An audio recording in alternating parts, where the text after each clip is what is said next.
Okay, this is different from my usual videos.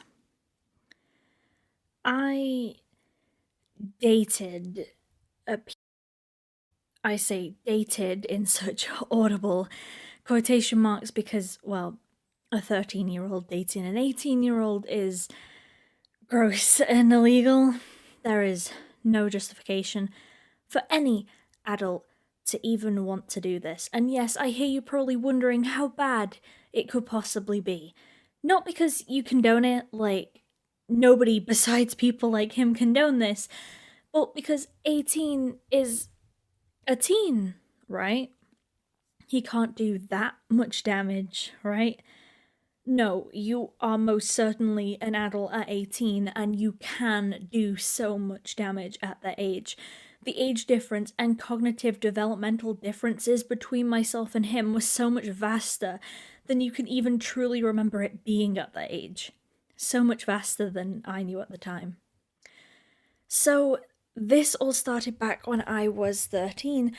I was quite the isolated kid at the time. I was getting bullied at school and had been for about a year already at that point, and my home life wasn't great either. And all in all, it was just sad and isolating.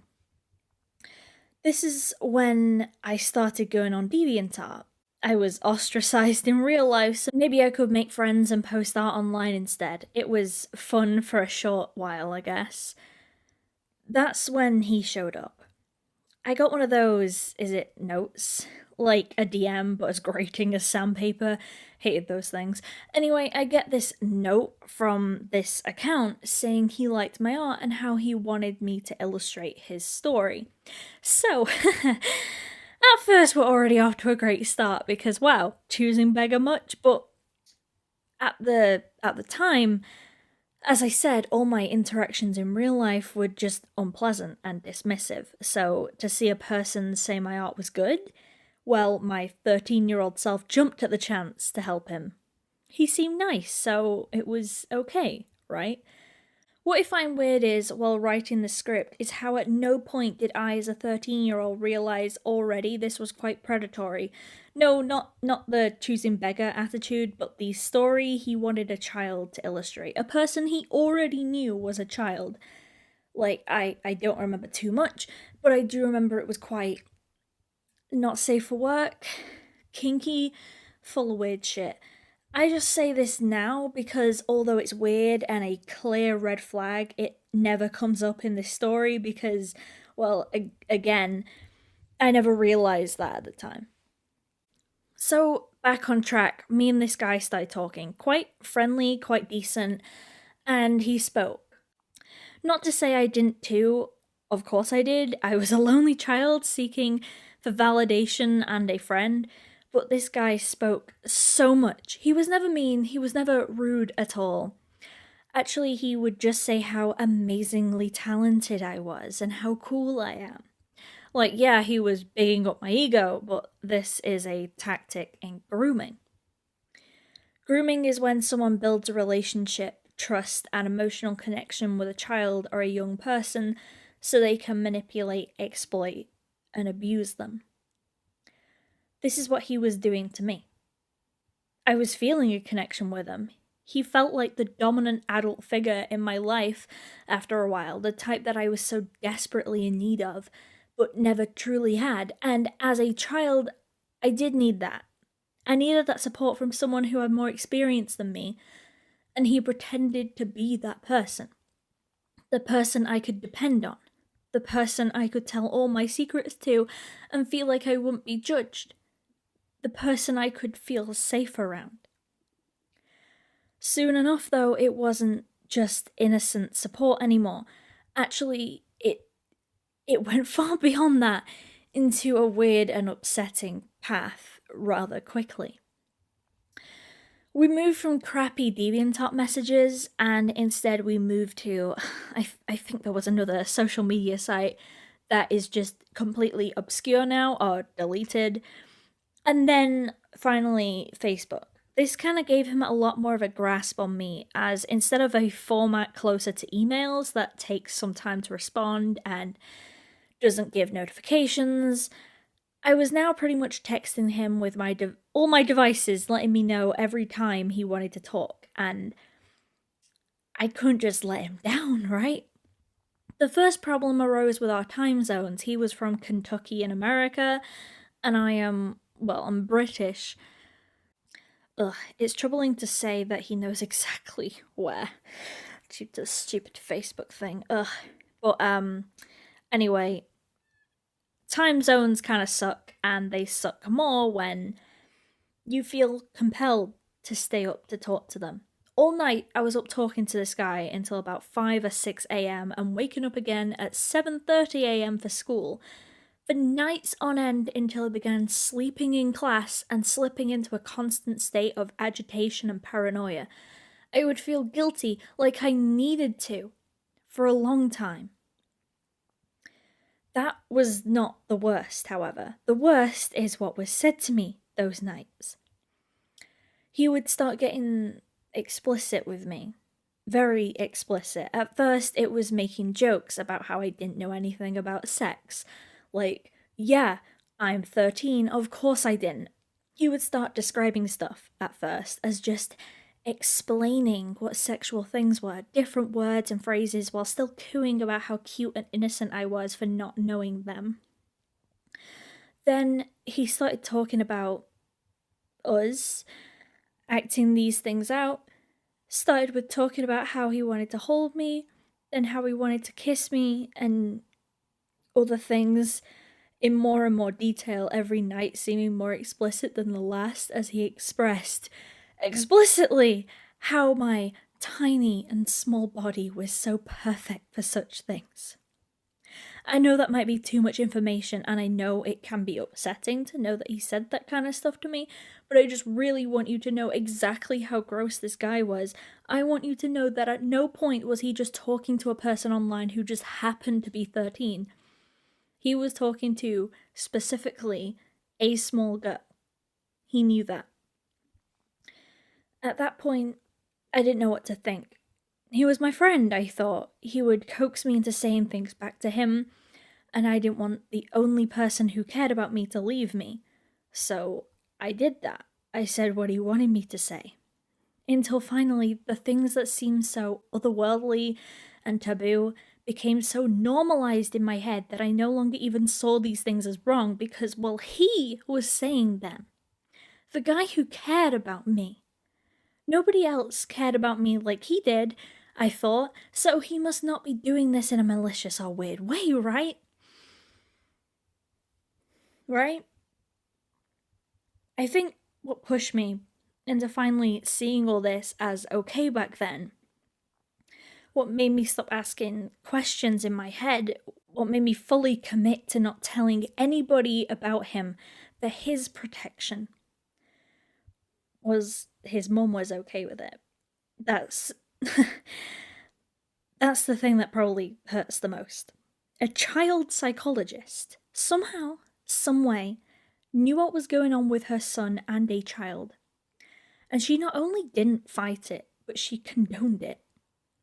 Okay, to a break from all the heavy shit, if you're a mother or father and your child does terrible things to other people's children, you must have something in you to tell you that this isn't worth defending, to tell you need to draw a line and tell them straight that, well, in this case, they're disgusting. Don't be like this mother who somehow listens to broken children as a job while allowing her own son to break others. Because at this point in the story, I was broken. Bullying was more and more intense, my family seemed more distant than ever, not helped by the fact this man had me twisted around his little finger, twisted to believe everyone else was against me, twisted to never tell anyone about him, twisted to say and do what he wanted me to do. Twisted to fit the mold he wanted me to fit in. It was a year later when my parents found out. When they did, it wasn't the saving that most people would expect it was when a parent finds out that their child is being groomed and abused by a predator. No, it sadly made it worse. I was shouted at. I was hit around. I was made to feel like I was a stupid fucking idiot child that doesn't deserve support because this was my fault. My fault for being manipulated by an adult. My fault for being scared to just say no and move on despite being so alone and seeing this guy for what he wanted me to see instead of what he truly was. It was my fault. I worry about telling this half of the story because I don't want people to be scared about reaching out to their parents, and I don't want people to be scared of their parents finding out by any means. But I say this to those who have had this experience like me. You can know and hopefully understand that this isn't your fault, what people do to you, like what this guy did to me. It isn't, and never will be, your fault. I also hope that for those just watching and haven't been through this, that maybe you can understand why it's hard to reach out sometimes. Why these things go on as long as they do, why groomers can get away with this behavior for so long. So that way you may reach out your hand to those suffering and understand them better. For me, however, I wasn't understood. At age 14, so this is 2013 now, I was now not only hated in my school, but it felt like my parents hated me too. I was so overly distrusted in my own house by my own family. I started becoming depressed and anxious. I would just overeat to comfort myself and try to cope with such an overwhelming amount of stress until I was laughed at by both my schoolmates and my family for being overweight. I would feel an overbearing amount of shame and guilt as I felt like such an idiot for letting this happen to me. And all this piled up until one day, a year or so later, after all these memories blurred into just a mess of emotion and guilt, with nobody really helping me understand, I found him online again, and we spoke again. This time it was different. This time, this guy, he seemed normal. With the fact my brain seemingly just blocked all the bad stuff out and replaced it all with self-hate and guilt, I believed him when he said he did nothing wrong and never meant to upset me. And we stayed friends. Nothing more, thankfully. I mean, he would express his desire to be more. But I was older now, and I had been through such turbulent relationships and life experiences that luckily that was not even anything I wanted to consider. He was my friend, that was all. Somebody I could trust with everything. And yet, he still told me not to explain how or why I knew him. So I didn't. Then, July of 2020, Daft Pina makes a video on Cosmodor, a guy who groomed a girl when he was 18 and she was 14. The ages were almost uncanny to me. I didn't quite get it at first. I started to shake a lot. I didn't really know how to even feel. Why was I feeling these weird, intense emotions? And instinctively, I felt like defending Cosmodor. Not publicly. Of course not. No way. He was gross, he was a groomer, he was a bad person, he was horrible, and yet I just wanted to say how he must be different now. Cosmo can't be the same guy he was when he was 18, right? So I spoke to my friend about this, as he's the one who to trust with such guilty emotions, right? He must have been so proud of himself, see me indirectly defending his actions without even needing to be pushed to do so. But that video started to unlock those blurry memories and start to clear them up for me. I spoke to my friend about it, and he acted like it didn't even happen. He gaslighted me. Psychologists use the term gaslighting to refer to a specific type of manipulation where the manipulator is trying to get someone else to question their own reality, memory, our perceptions. And that's what he was doing to me. For a while, I backed off. He was older, and he was right? I was abused after he spoke to me when I was a kid, so hey, maybe he's right. Maybe I was just mistaking someone else's actions as his. That seemed plausible, maybe. Until September of 2020. About less than 2 months ago. This is when I started to remember in detail everything that he said to me, everything that he did to me. But I also started to get scared. I was worried that everyone would hate me like they did when I was a kid. Not only that, but it would be even worse. I could see it. I had seen how people were spoken to who were being questioned about Cosmodor, and how they refused to speak, and how they were treated like they were protectors of abusers. I didn't want to be that. And I was so scared. I thought my boyfriend would hate me. I thought my friends would hate me. I thought I would be alone. I thought that people would see that I had just done this to myself. But I couldn't take it. I had to confront him for my own sanity, as these memories were just plaguing me and guilted me the longer I stayed silent. And of course, he would defend himself, say how he was just a child, how what he said wasn't bad, that what he did was okay. Because he was just a child. Not me, but him. I blocked him. He can't contact me, and that's how it should be. He has no platform, and from investigating that I've done, he hasn't been in any situation with another minor, so I can take comfort in that at least. But then that just left the aftermath. I was scared. I was more scared of what my friends would think, what my boyfriend would think. It was suffocating. I held my tongue. I was having panic attacks.